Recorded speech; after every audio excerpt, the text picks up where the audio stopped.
South Africa.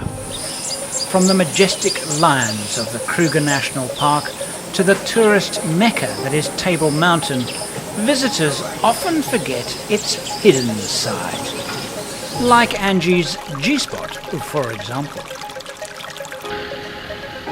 And for overlanding, seeking remote and hard-to-access places, I do not put South Africa high on any list when compared to most other African countries. It's comparatively well developed, but for adventure travellers, it surely is one of the best. I lived in South Africa for 42 years, and during that time there were few parts of the country that I didn't visit.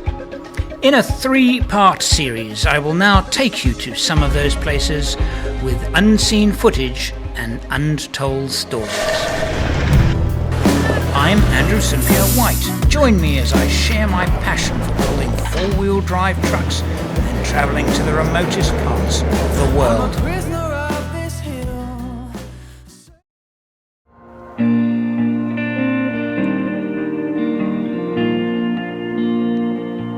There are a few things that I enjoy more than being out on the open road.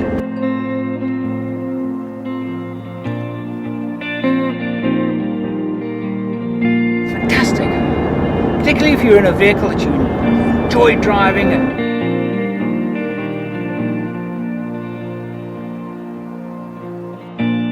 It's a perfect day for the road. Blue sky will take us home. We'll take it easy, we'll take it slow. It's a good day for the road. And time goes so fast. You're with the ones you love, but I won't worry today. Even if time flies away.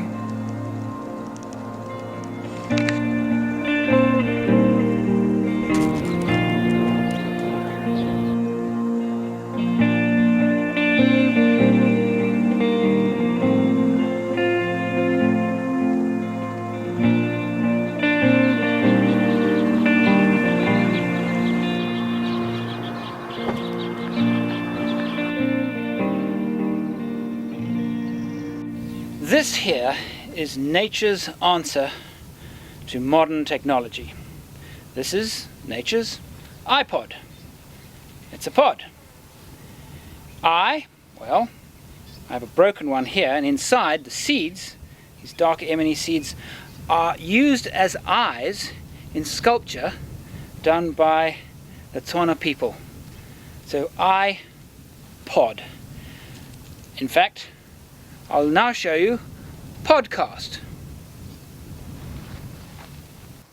In my search for South Africa's loneliest road, I've taken a road north of Cape Town for 3 hours and now heading inland, eastward, northeastwards to be precise. I'm climbing up the Van Rhyns Pass, a long and lonely tar pass, to what I believe will be one of South Africa's most remote areas. On the R27. Calvinia is that way, west-southwest. North of me, about 50 kilometers, is Brandtvlei. If you look at the map of South Africa, this area of the Northern Cape, it's the southern end of the Northern Cape, is very, very remote. And this particular road runs through Bare Karoo. It's been a bit of a disappointment really, because while the scenery is fantastic and some of the passes have been amazing, quite a bit of traffic. I expected a long and lonely road. Maybe I won't find one. Still, my quest continues.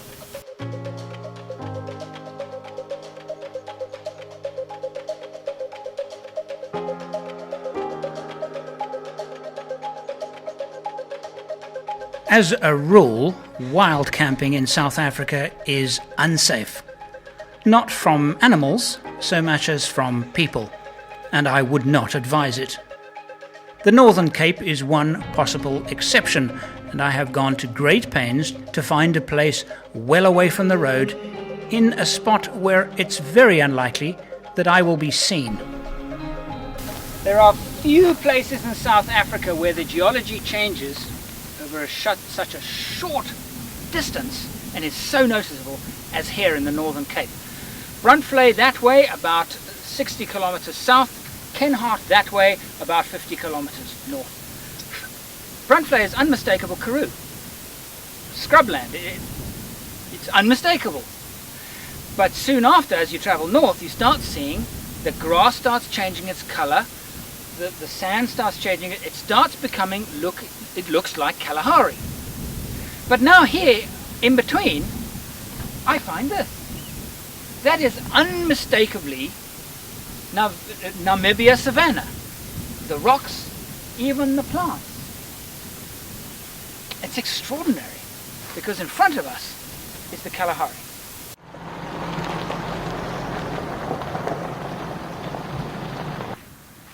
I'm walking now in the campsite of the Ograbis Falls National Park. There's a fantastic wind blowing.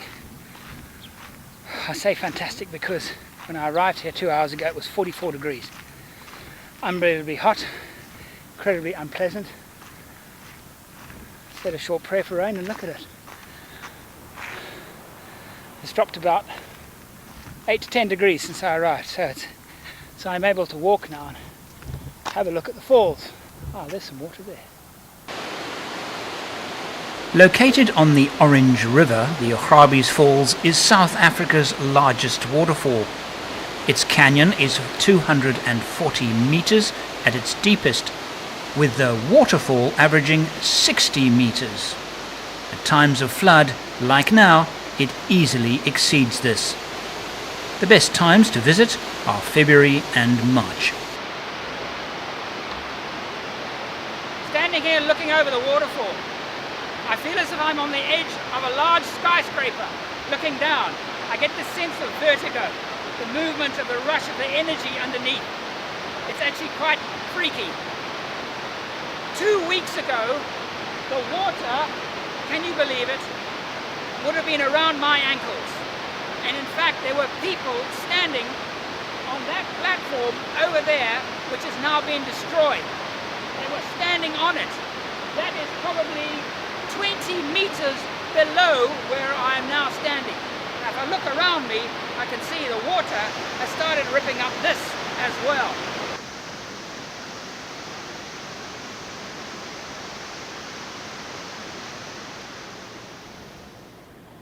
The other reason behind this trip, however, was to make a film for a client who builds caravans. And since I loathe caravans, you can imagine how much fun it was.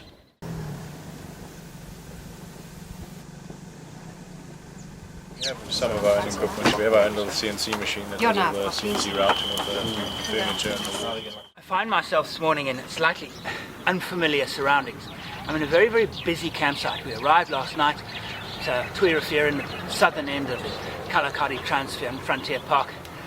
And it's a packed campsite, even though it's out of school holidays. It's absolutely packed. So I was a bit disappointed when I arrived. But the reason why I'm here is to test some new caravans. Yes, that's another thing I'm doing that is not that familiar to me. I'm caravanning. Well, I am trying to be sincere.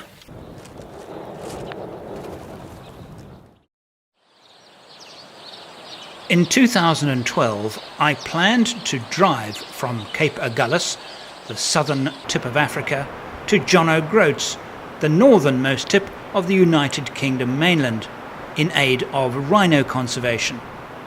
I was going to do the trip with my good mate Paul Marsh, but at the last hour the backers pulled out, and we never did the trip. But we did film on day one. This is Cape Agulhas Lighthouse. I am standing less than 100 meters from the southernmost tip of Africa. So in fact now if I look this way, I have the entire continent of Africa spread out before me, and that's where I'm going. My plan is to drive from this point to the northernmost tip of Great Britain. It's a place called John O'Groats. It'll take me 6 months. So I set my compass north and I go. Amazing. Amazing. After how many years? Actually going. Actually going.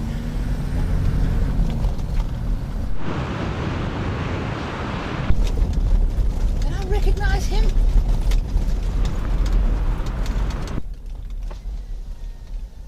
Hey! Where are you going? Hey, Scotland. Scotland? Yeah.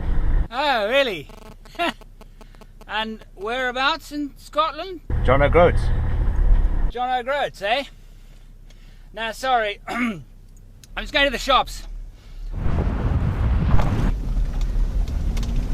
There's going to be another vehicle. But that was a really well-kitted vehicle. Likely story, John O'Groats. Oh dear. Stupid person. Actually, he could be useful. He could make me my dinner.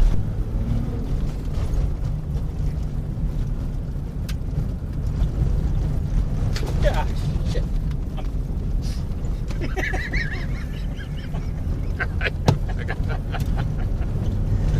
Oh my God. This is going to be fun.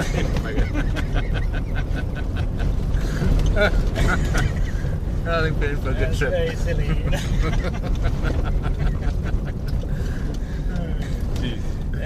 Just to confirm, you are going to John O'Groats. Do you know the way? I haven't a clue. I was hoping you two would. No, really, I'm useless. I can't read a map. I always have a navigator. Sounds like we'll get on perfectly. Good. We'll get lost and we'll find our way. Between 2009 and 2013, I owned this little beauty, a Zimango motor glider. I made several cross-country and hundreds of soaring flights. I've held a lifelong passion for flying, and my goal is to do similar in Australia.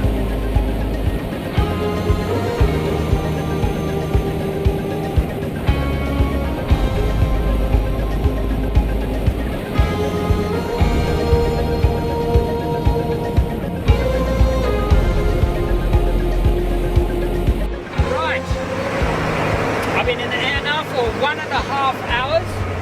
I have Beaufort West ahead of me and am doing the first long distance cross-country flight that I've done in about 3 years. Actually travelling all the way from Cape Town to Johannesburg.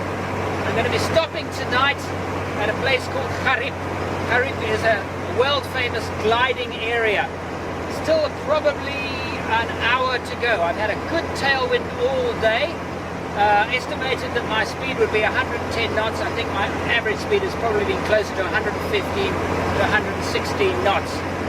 So just idled the propeller so you can hear me, and the weather ahead looks good, but I think the weather ahead is also going to be a little bit turbulent because there are clouds, and I'm feeling the effect of thermals.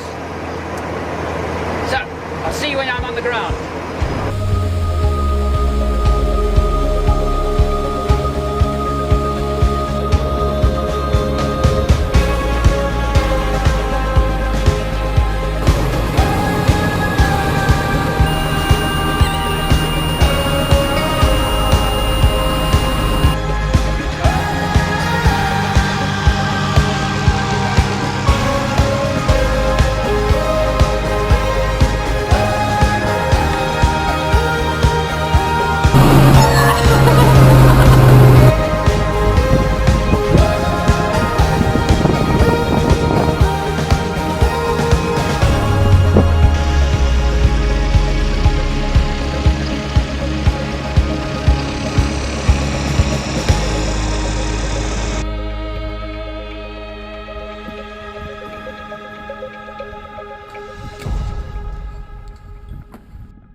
Springbok Boerboot.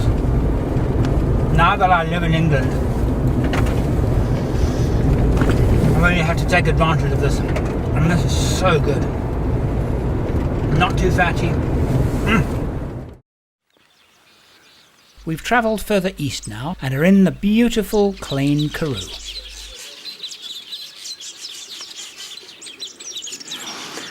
Early morning on the Breda River. This particular river is one of the major inland waterways of the Eastern Cape.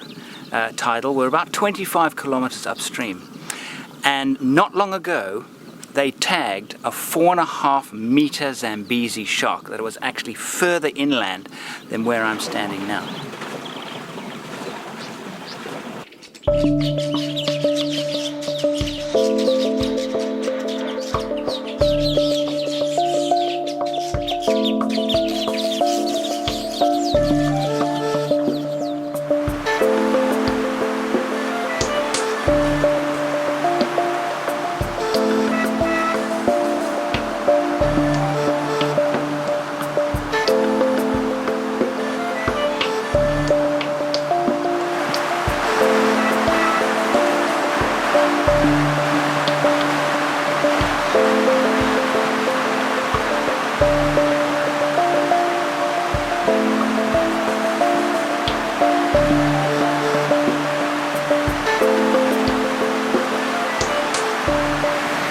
Amazing light.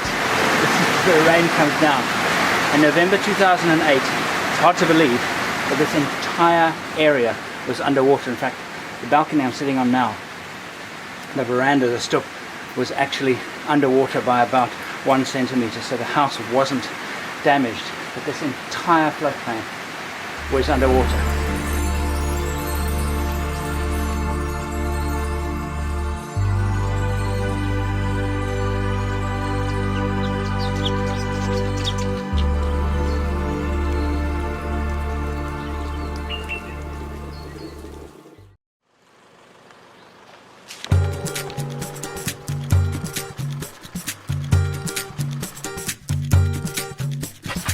Apparently this is one of only 3 working ponds in all of southern Africa. The other one is Kaimouth, not actually very far from here, and the other one at Sendlingsdrift from the Northern Cape into Namibia. Andrew, I found Zuma's heart. Come look here. With a razor wire. That's Steve Searle. He's here to lend a hand and to make jokes.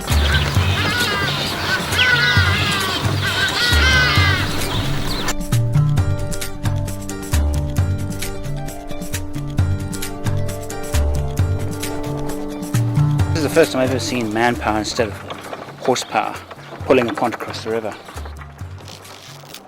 Go on, Andrew, go help them. No, Add another quarter horsepower to this effort. Quarter, you're being generous. You can put on that bridle you had on last night. Shush, told you not to talk about that.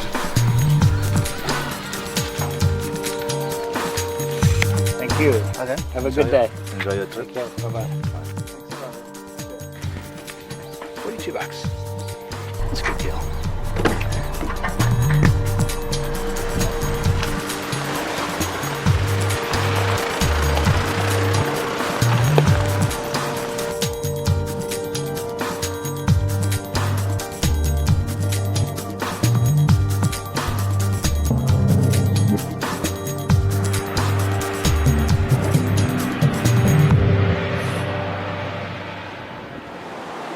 In this part of the Western Cape, there are several spectacular mountain passes. This is the Trudeau Pass and links the town of Barrydale with the coast. The Khoisan people first discovered the route, Trudeau meaning the way of the woman. Not sure how that connects with a very twisty, winding and unforgiving pass. It's one of 13 passes in the Southern Cape, built by master road engineer Thomas Baines before the 20th century. It was built largely by convict labourers, opening in 1873. It was tarred in 1973. You can see Pistorius was here, Oscar. Oscar's left his mark, and it's actually quite interesting. There are 4 holes here, the same as the toilet door. It's a trademark figure.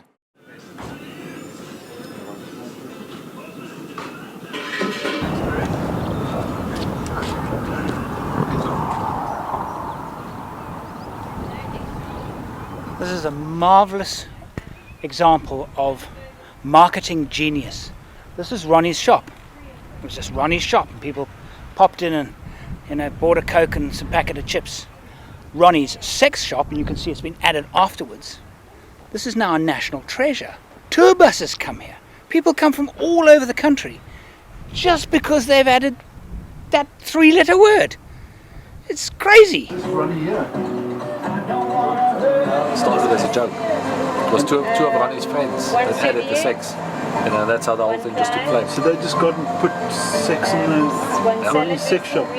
He must have had a reputation to... No. When it started, no. It really was, everything was innocent. So it was two of his friends as a joke. They went and they added the sex on the wall. Stayed like that broken building for 7 years.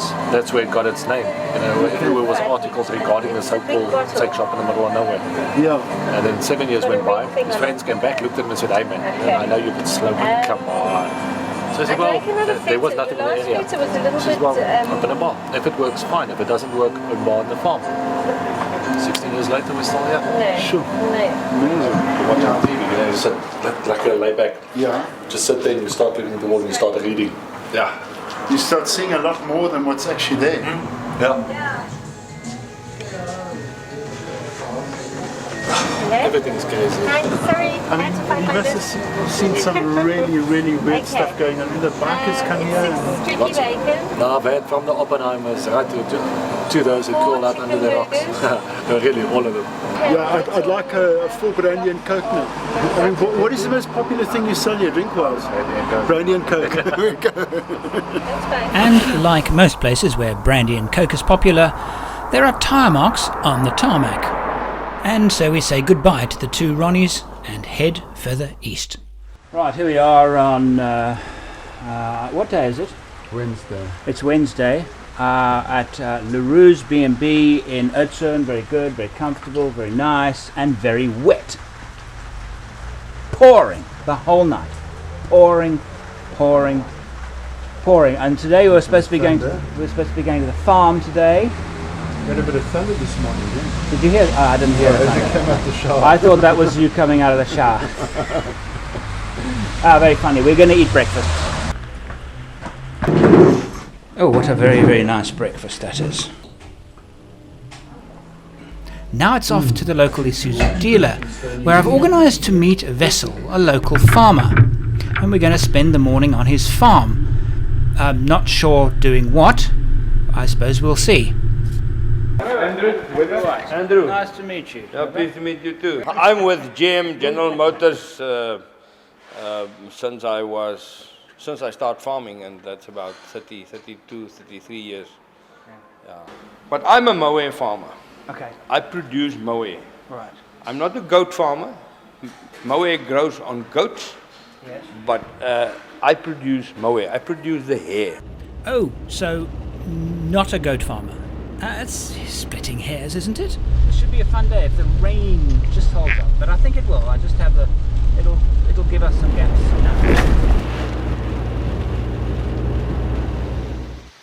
We arrive as his farm workers ready themselves to go and rescue some lost goats threatened by the unusual cold weather. Then he leads us into the shed. But the first thing I see is not a goat, but a car. It's a Chevrolet. My guess, from the early 60s. It's a bit like the family grandfather clock, isn't it? Except it doesn't go tick-tock.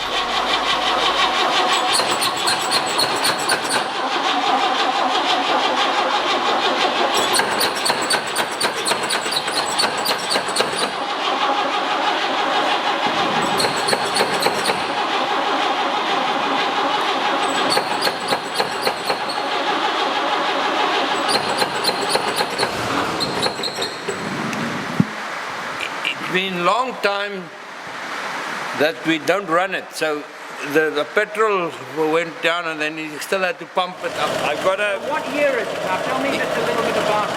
Yeah, this car was bought by my dad's brother in 58, 57 actually.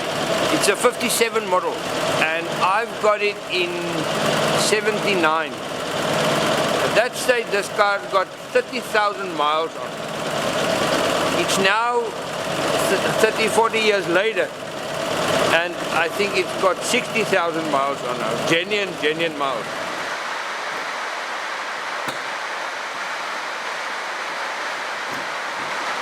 Little lock on here. It's got a lock on here that you can lock it when it is closed.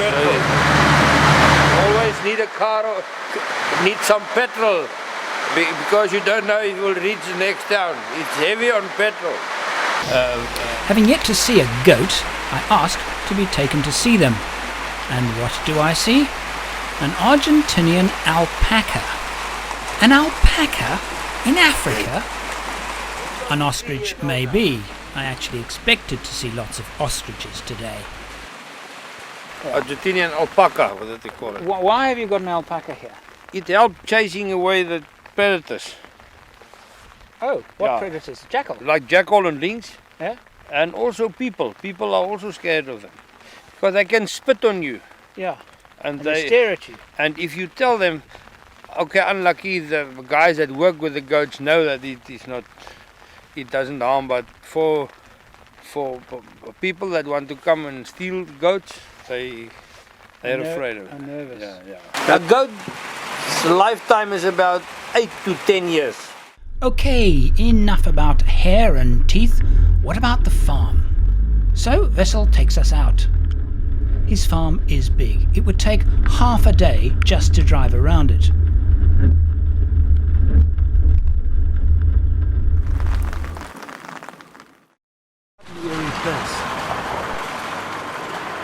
I'm in the eastern part of the Western Cape, on my way to Natal. My travelling companion is Steve Searle, well-known cameraman and joke teller. So many of these mountain passes built in the 19th century were in fact built by convict labour. And the fact that it's wet and cold is nice. It's just it's brilliant. To me, this is what four-wheel drive is actually all about. It's the fact that you can take a drive like this on a road like this and not worry, just be able to go. To me, it's the difference between owning a four-wheel drive and a two-wheel drive, actually. Is that I'm not worried about that the road's going to get really, really difficult and really, really sticky. Whereas I think if I was in a two-wheel drive, I might have this slight apprehension that it was going to get too bad and I might have to turn back. Partnering with Ronnie's sex shop is Angie's G-Spot. Unfortunately, Angie wasn't in, but I'm sure she would have said, "Please come again." Even if time flies. For overlanders seeking remote and hard-to-access places, I do not regard South Africa as being high on the list when compared with other African countries. It's comparatively well developed. But for adventure travellers, it surely is one of the best. I lived in South Africa for 42 years. And during that time there were few parts of the country that I didn't visit. This is part 2 as I take you to see some of these places with unseen footage and untold stories. Early 2010, I went to Natal to retrace the very first four-wheel drive track that I ever drove in my own vehicle.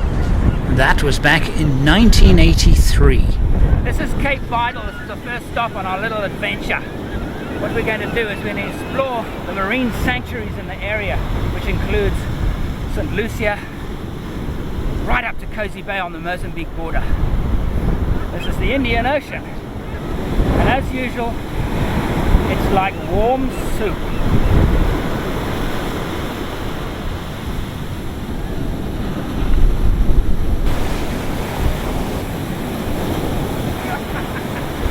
One of the most rewarding parts of my job isn't the travel, it's this. Toys! This was my very first underwater camera housing. Later that same year, I was introduced to GoPro. I'm in the far eastern part of South Africa, in a province called KwaZulu-Natal, right up against the Mozambique border. I'm here retracing my steps. You see, in 1982 I bought my very first 4x4. It was a Range Rover. And it was here that I took my very first self-drive expedition. I was 22 years old.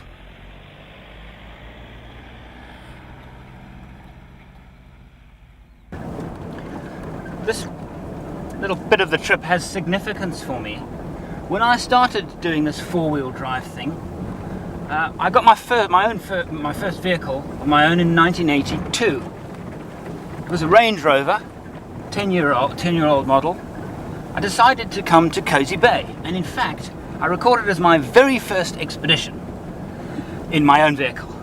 And I am now returning 35 years later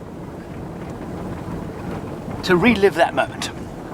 When I first came here, I didn't have the luxury of a boat. I also didn't have the luxury of a guide to show us around Cozy Bay, and that's what we're going to do now. These were the very first pictures I took of it, which I guess led me to a career in taking pictures of 4x4s. And not unlike today, here I am, spending my weekend working on it, here laying some carpet and soundproofing. If I think about it, absolutely nothing has changed. I chose this part of Natal for my first expedition because I could reach it in less than 2 days and it was still remote and unspoilt. My task now is to find out if that is still the case 27 years later.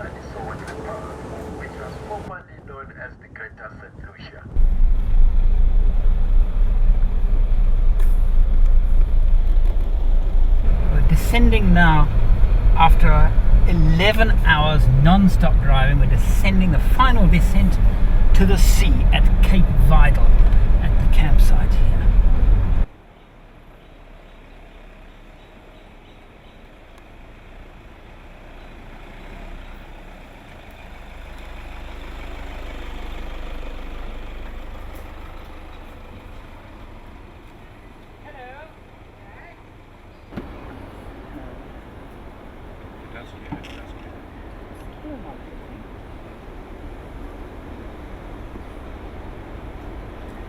Every now and again somebody develops something in the camping and four-wheel drive market that gets me very, very excited. And here's another one. And the reason why I'm excited is that every so often I buy a new four-wheel drive vehicle and spend lots of time equipping it. I've actually had 8. This particular piece of equipment is getting me thinking about doing another one. The essence of simplicity. Watch this.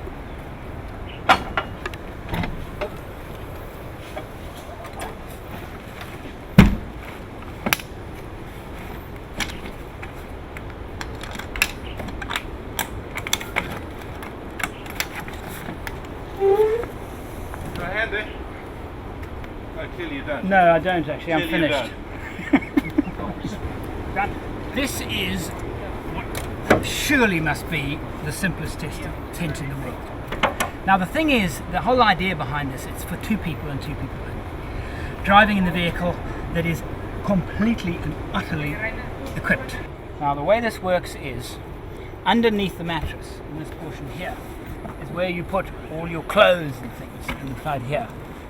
And then once they're in packed properly, of course this will be flush and I'm going to go to sleep. Ta-da! Hey, how about that? It's not my car. I have absolutely no idea what they left for me here. Gas tank inside there. And a little stove with a little windbreak. The idea behind this is that it is a self-contained safari vehicle, fully equipped for 2 people. This piece in the back, actually 6 bolts, and out it comes, and what you're left with is an ordinary pickup. Put it in, and it's a safari vehicle. This is the prototype, and I'm testing it, and I've found a few niggles so far, but they're little. I think the concept is brilliant. African Outback Products has since gone out of business. This very promising idea never took off. So I'm now going to show you what we're doing here and where we're going to be going. Last night we spent at Cape Vidal. It's right here. We actually returned this morning to the town of St Lucia, and in the boat travelled about 8 kilometres up this river here. Later on today we actually have to head back to the main road because we're heading east. We're going to end up about here, Sodwana Bay. Sodwana is a very, very touristy area. I was there 5 or 6 years ago, didn't like it one bit, left, only because there were just too many people, and a lot of the people there were diving. There was also a lot of irresponsible four-wheel drivers mucking up the beach. I understand that they've sorted that out. We're going to be spending some time at Sodwana and then heading further east. Rocktail Bay is where we're going to be spending some time. Never been there, don't know anything about it. I understand it's stunning. This area here, we'll be ending our trip at Cozy Bay. This is significant for me. In 1982, I got my first four-wheel drive, and the first expedition I put together was to Cozy Bay. And I remember it with fond memories. And this is the first time since then that I've been back. But before we head off, I have two places I want to visit. I'd like to take a boat trip up the river, and I also want to see the crocodile enclosure. The boat leaves from quite close from St Lucia town, goes up the river about 8 kilometres, doesn't go into the main body of the lake because that's actually far too far. But this is the river section that actually feeds the lagoon from the sea. And as you can see, a lot of wildlife. Into forest. If you drive through. This crocodile sanctuary is really beautiful. It's set right in the coastal forest, so the tree canopy is absolutely beautiful. They've done it nicely too. There's a cycad forest. There are areas where there are little crocodiles, so you can get very, very close to them in their little enclosures, a bit like a zoo, but the big guys are in settings that feel and look very natural.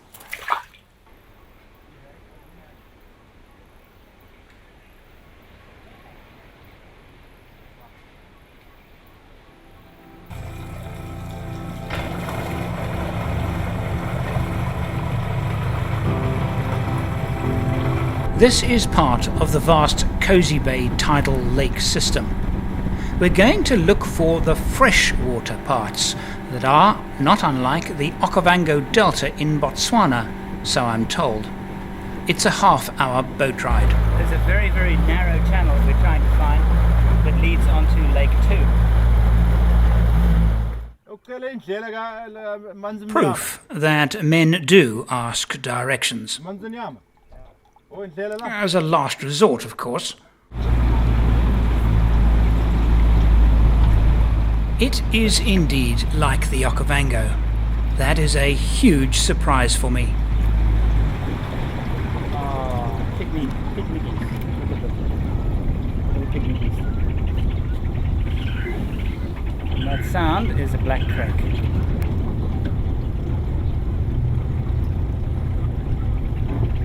It's like a channel in the Okavango. Hey? Good morning. It's finally nice to see you. We do It's been a long time coming, and now I get to meet you.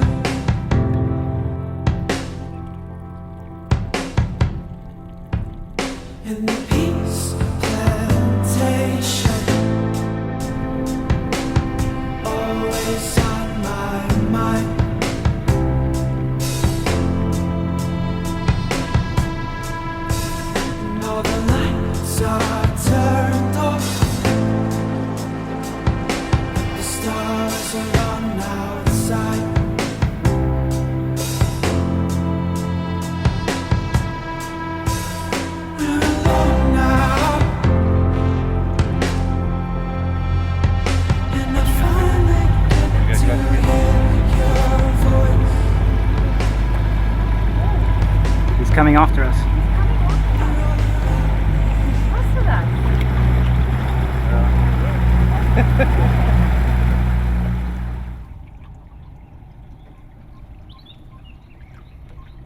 These are traditional fish catchers, grass netting erected in a maze so that fish can find their way in but not out.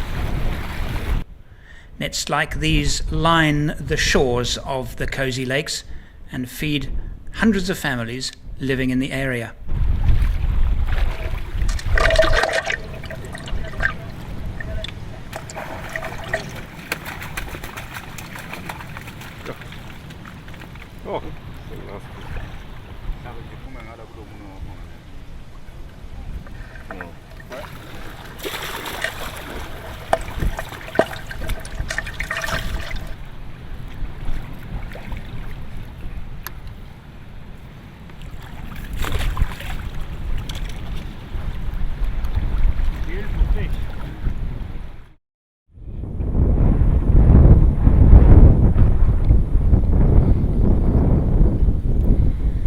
This is Catalina Bay, named after a wreck, which is a couple of kilometers that way. But is it a wreck of a ship or a wreck of an aircraft? See, Catalina flying boats, they're large, twin-engined, like tugboats with wings. And I am suggesting that it's named after these flying boats that used to operate from the waters of Lake St Lucia. And not only that these wooden structures were built to berth them. Now, I've got a theory. How do I find out if this was actually made for the flying boats? I figure if an aircraft is going to sit in here, they're going to want to tie it up to stop it yawing like that. So they have to tie it at the back and the front. But how do they do that with an airplane with such long wings?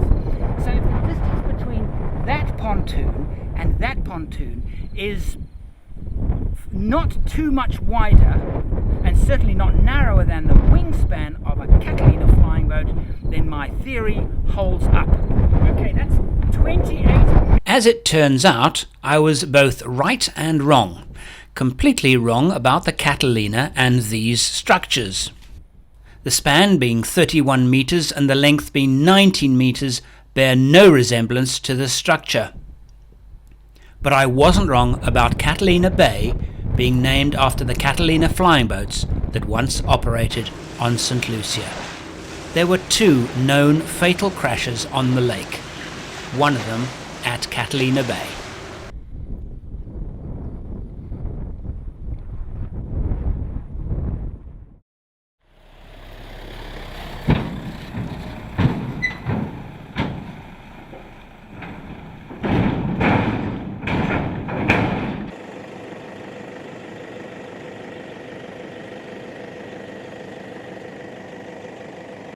This is Sodwana campsite. It's the kind of campsite that makes me want to give up camping. We arrived late at night. The officials at the gate were officious, unfriendly, rude, but let's put that aside. The campsite itself, there's nothing wrong with it. It's very, very big. It's ablutions are reasonably good, but the trouble is with it, even on a day like today, in the middle of the week, it's reasonably busy.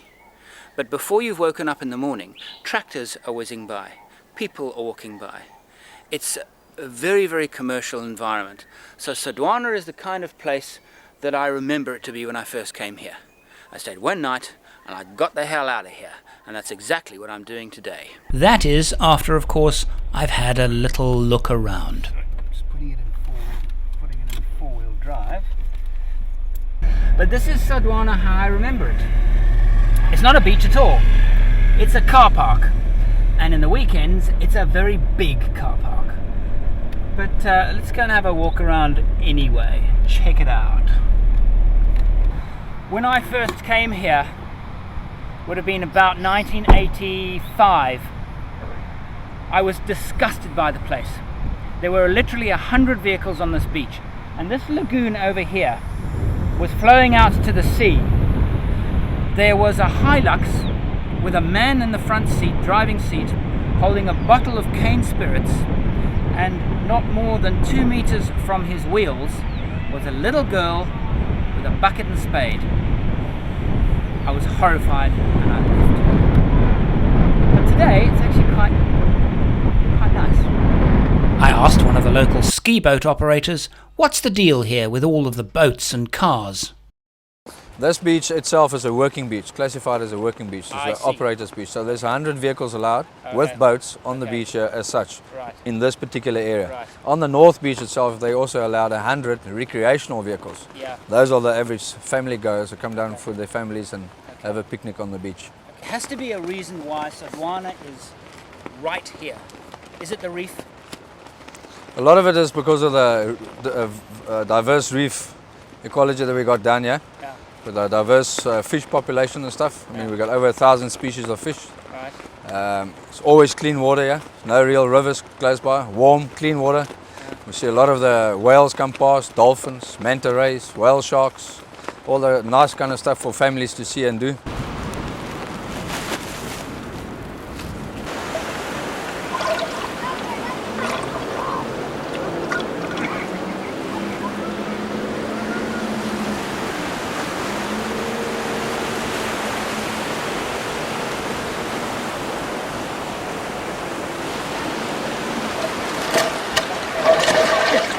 No sooner had we started filming in the surf that some officials arrived and told us that we couldn't film. The professional-looking equipment was the problem. Beach driving in South Africa is not permitted on any beach unless it's a specifically designated beach, so the wrong vehicle on the wrong beach can be confiscated.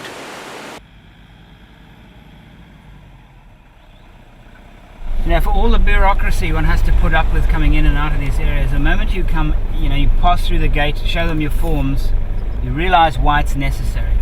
Suddenly now, the bush is absolutely beautiful, pristine, untouched. So it's times like these that I kind of forgive them for this mad bureaucracy. I suppose it's there to protect it, and boy, is it worth protecting. What we're doing now, Sodwana is now behind us and we're taking a back road. Difficult to navigate. It's supposed to be very, very sandy, so we're going to have fun with the trailer and this Hilux.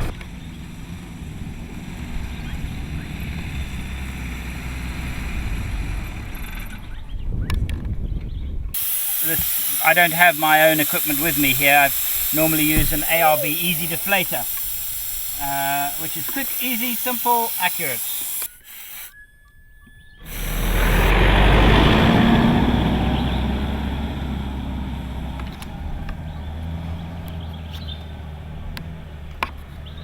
Even when empty, that 2.2 litre Hilux struggles in the sand.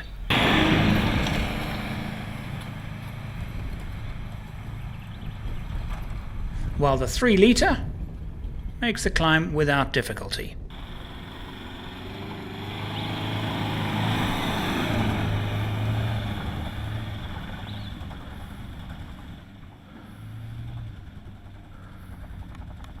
The distinction really between the two is this, that you have the power to just drag you out the top eventually, essentially. In sand. Yeah. Cars with more power. Yeah. Work better. Yeah. Simple as that. Yes.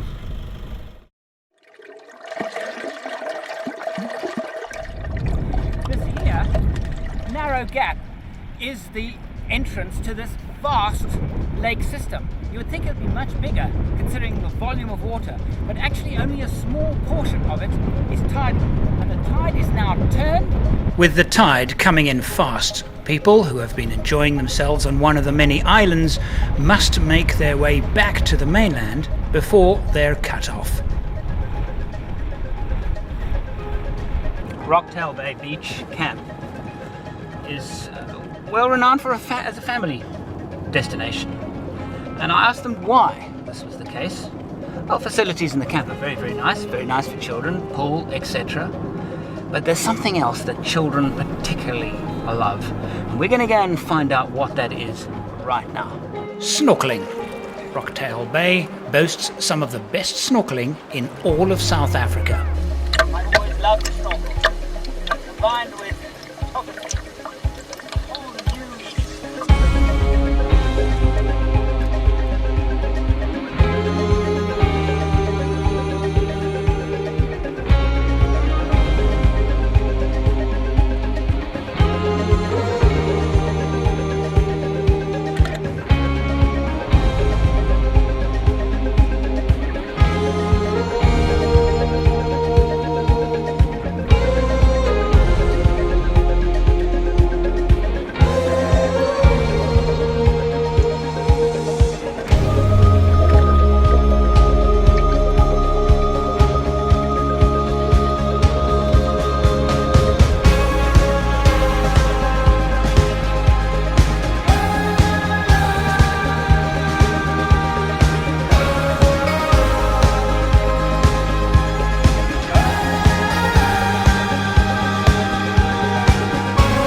For overlanders seeking remote and hard-to-access places, I do not regard South Africa as being high on the list when compared with other African countries. It's comparatively well developed. But for adventure travellers, it surely is one of the best. I lived in South Africa for 42 years, and during that time there were few parts of the country that I didn't visit. This is the third and final in this series as I take you to see some of these places with unseen footage and untold stories. This is cosmos all over the country, particularly in this part between Johannesburg and Durban. As the winter approaches, cosmos blooms. It's actually not an endemic flower. Comes from South America, I understand. But the big ones are girls, and the white ones are boys, and the red ones are undecided. A couple of months before leaving South Africa for good, I returned to one of my favourite places. As I walk in one of the nicest parts of all of South Africa, think about my trip ahead. It's a funny feeling that I'm not coming back. It's a perfect day for the road. I might come back to visit. The blue sky will take us home. But I'm not coming back to live. We'll take it easy, we'll take it slow. This is one of the places I'll miss the most. It's a good day for the road. And time goes so fast. Golden Gate National Park, Eastern Free State.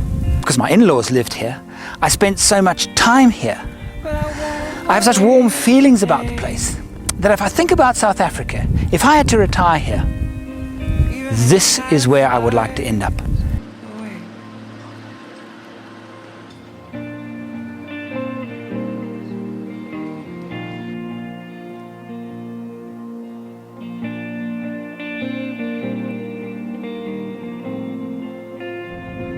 On that same trip, I went into Lesotho to remind myself how nice it is, and to add to a Lesotho Traveller's Guide DVD that was about to be released. Welcome to Lesotho. The DVD you have in your machine right now. The DVD was released in 2013 and was only sold in South Africa. It is no longer available. The trip took us past a marvel of modern engineering, the Katsi Dam. Lesotho sells water to its neighbours, and this is the largest reservoir in the project. There is only one lodge in the area. This is Katsi Lodge. Good name for it, really. The road that heads east from Maseru, the Blue Mountain Pass, the God Help Me Pass, which is the pass right here. Tar roads, you do not need a four-wheel drive to get a really good look at Lesotho. If you have a four-wheel drive, yeah, it's better. You can go further.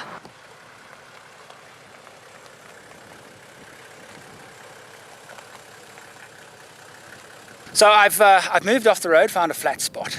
It's always a good idea in Lesotho, if you're just going to bush camp, wild camp, is to do it early. Don't wait to the last minute. Don't wait for the sun to go down. Because most of Lesotho is very, very lumpy.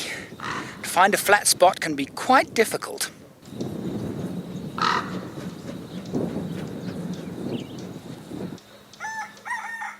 Well, it's early morning. We chose a beautiful spot last night to build a fly camp. A little flat area, not too far from the road. We're on the road between Tsabatseka and Maseru. And the pass here has these lovely descriptive names like Blue Mountain Pass, God Help Me Pass, Pass of the Jackals. Beautiful, beautiful country. This is dirt, but most of it is is tar. It's been, again, I know I go on and on about this while I do my TV shows and things. Nostalgic, really, because one of my very first four-wheel drive trips was actually up on this pass, but it was snowing. I was driving a Range Rover, and I remember I had the worst fuel consumption ever. It's never been exceeded since then. It would have been in 1984. 45.5 litres per 100 kilometres in a Range Rover with that old 3.5 V8 petrol engine. I was in low range, second and third the whole day in the snow, trying to keep up with the Mercedes Geländewagen. I wanted to keep up with him because I was really battling to find the road, to see the road ahead. And it was a 24-hour non-stop drive to get home. Lesotho is a safe place to travel in. It really is a lovely place. People are generally very, very friendly. Security's good. You have to look out for the obvious things, you know, pickpocketing, pilfering around a campsite, you know, the obvious things in Africa, but generally it's a safe place to travel. This was published some time ago. Infomap Lesotho map remains one of the very best maps of Lesotho you can get. And I'm going to read, well, not so much read, but just talk about some of the information found on this map about traveling in Lesotho. If you want to read it again, get the map and then read it. Okay, Lesotho has the lowest point of any country on Earth. So traveling here, be prepared for lots and lots of twisty mountain roads, which means in winter, and if it's snowing, it becomes quite dangerous. And you're going to need snow tires. It snows every winter, and sometimes very, very thick snow. The roads are closed to ordinary traffic. In summer, it's the opposite, in that there is so much rainfall that in the valleys, it's sometimes difficult to get across some of the rivers. And almost every summer, some of the bridges are washed away, or if they're not washed away, the water is covering them so high, you have to then, if you're unlucky to encounter one, you have to turn back. So when traveling in Lesotho, carry lots and lots of fuel. We've woken up to a bright, lovely, sunny morning. After yesterday, one of the scariest drives of my entire life, the entire day, in pouring rain on the N2 with maniacs everywhere. It was truly a scary drive. Well, traveling through the country now, the entire country virtually is under a blanket of water. Enormous amounts of rain falling. I've driven most of the morning. Steve's taken over now, driving up north towards Natal. And Steve's now actually hitting the worst of it. Very, very heavy rain, and the morons are on the road. People driving with no headlamps, overtaking on blind bends, solid white lines, in pouring rain, with water washing like rivers across the road. Just amazing on how unbelievably stupid, I can't think of another word, people are. They have no brains. Heading north-northeast, the area we're going to will be of particular interest to historians, both South African and English. We're going to some areas where the Boer War was fought, and we're going to chat to a chap who takes people on guided tours and learn a bit more about it and the place that we're going to. Rorke's Drift is the site of the bloodiest and most famous battle of the Anglo-Zulu War, January 1879. The Battle of Rorke's Drift took place immediately after the Battle of Isandlwana. Most visitors are unaware that these two great battles took place on the same afternoon. And what happened here is simply Herculean. 139 British soldiers, 35 of whom were sick as patients in this very building, held out all night against 4,500 Zulus in a battle that lasted for around 10 hours. It saw the award of 11 Victoria Crosses and 5 Distinguished Conduct Medals, and is immortalised by that grand old classic movie Zulu that launched Michael Caine's career. This man is Lieutenant Gunville Brumhead, who unfortunately was quite deaf and standing in for an officer who'd been injured by the accidental discharge from one of his soldiers. And what is interesting about Brumhead is that the poor man was quite deaf, and he was called Gunny Brumhead, the deaf duffer, which I think is rather unfair. He hailed from Thirlby Hall in Lincolnshire. He was 34 years of age at the time of this battle, lieutenant in rank, and he was in charge of B Company of the 2nd Battalion, 24th Regiment of Foot, who were really a group of kids, average age 23, the bulk of whom had not been in a battle before. And he earned one of the famous 11 Victoria Crosses awarded for this action. The man directly behind me is Lieutenant John Chard. He was brevet captain in rank, awaiting promotion to captain, and he was the senior officer on the night of the fight, a Royal Engineer. But the man who really stands out for me in this entire story and defence is the man kneeling. That's Lieutenant James Langley Dalton, acting commissariat officer, a man unusually became a hero. 46 years of age, retired Sergeant Major from the 85th Regiment, and he was the man who said, if we run, the Zulus are going to overwhelm us and kill us. We are going to stand and fight. And it was really that remarkable man who, in my opinion, led this fight and has never been fully acknowledged for his remarkable part in the successful defence of Rorke's Drift.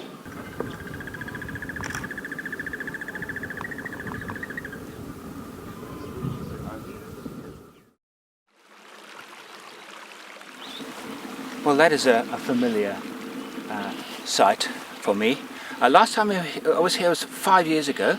I spent a lot of time with John Rich, the owner. This is Stony Ridge near Wynn in Natal. And John runs the 4x4 Off-Road Academy here. And I've worked with him a lot, doing my recovery and driving DVDs. It was great to see him last night. We arrived after dark, early morning now. Lovely drive yesterday, bright sunshine all day. Of course, fantastic visits to Rorke's Drift. And now, rain threatening again. Let's just hope it stays away, because today we're going to go playing seriously with the Isuzu. Completely blind. I might as well have my eyes closed. Double cab pickups, even single cabs, because of their long wheelbase, they're limited over very steep undulating terrain, and it's a clearance issue, and they all share it. I know that half of the people watching this program will want to shoot me because I'm not wearing my seatbelt. The fact is that with a seatbelt I can't see where I'm going, and the beeping will drive me crazy, so I've turned it off. And generally you should always wear your seatbelt, but then I can't do this, and if I can't do that I can't see a thing. So what's better, wearing a seatbelt and not seeing where I'm going, or wear a seatbelt, not wear a seatbelt, and actually see where I'm going?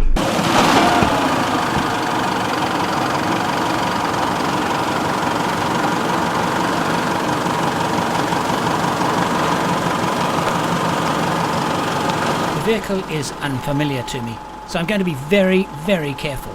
I don't want to damage it.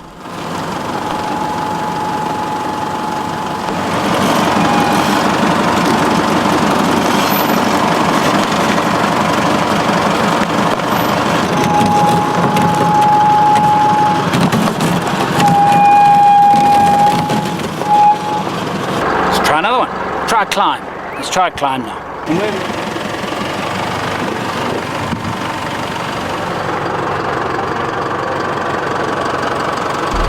Plan here is to do it the smoothest I possibly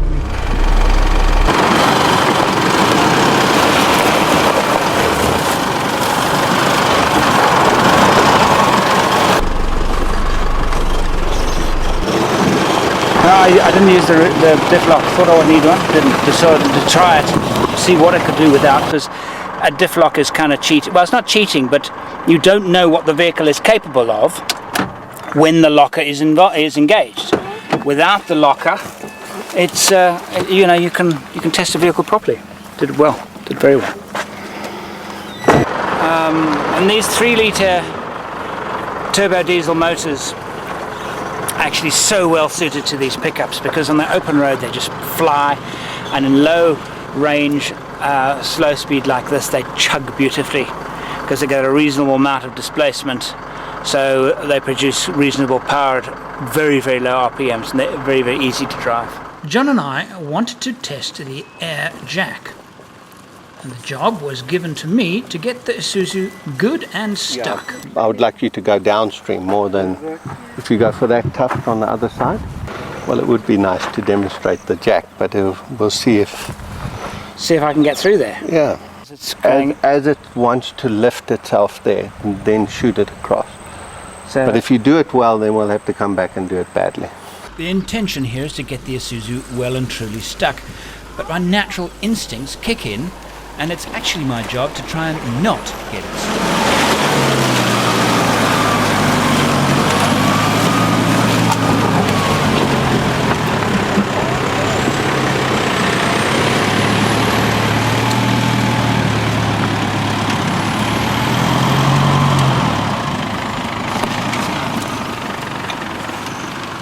There you go. Job not accomplished. So now I'm going to now get it stuck. I'm going to purposely get it stuck. There you go. A bit of full lock steering. That should do it. And I straighten them up again, and the vehicle wants to pull through. This means I'm going to have to get mean and nasty. Go down more. Drive it. Good enough? The result of this test is linked above.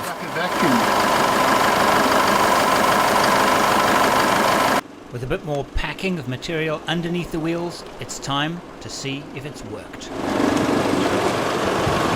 Well done, Andrew.